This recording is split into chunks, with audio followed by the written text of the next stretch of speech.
Si votre valeur perçue est en dessous de la valeur réelle, c'est comme ça que vous allez devoir sans cesse négocier. L'offre réelle, c'est par exemple un prix à l'heure. Pour les thérapeutes, c'est 60 € de l'heure.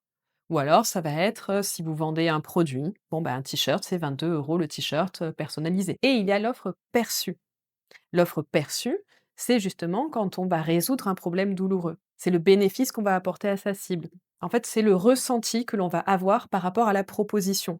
Le cas le plus connu, c'est par exemple la bouteille d'eau. La bouteille d'eau qui vaut peut-être 30 centimes en magasin, c'est sa valeur réelle, mais une bouteille d'eau en plein désert, quand vous avez très soif et qu'il n'y a pas de magasin, ben, vous pouvez l'acheter 3 €.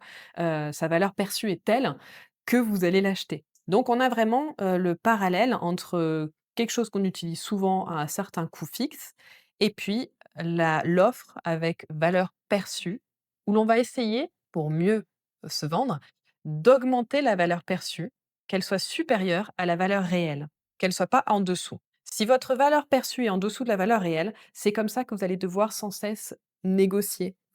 Vous allez devoir, vous survendre. Vous allez devoir faire des relances clients et cumuler les argumentaires. Si c'est à valeur la valeur réelle est assez juste, bah, vous le vendrez suffisamment bien et si la valeur perçue est au-delà de la valeur réelle, c'est comme ça que vous arriverez à vendre facilement.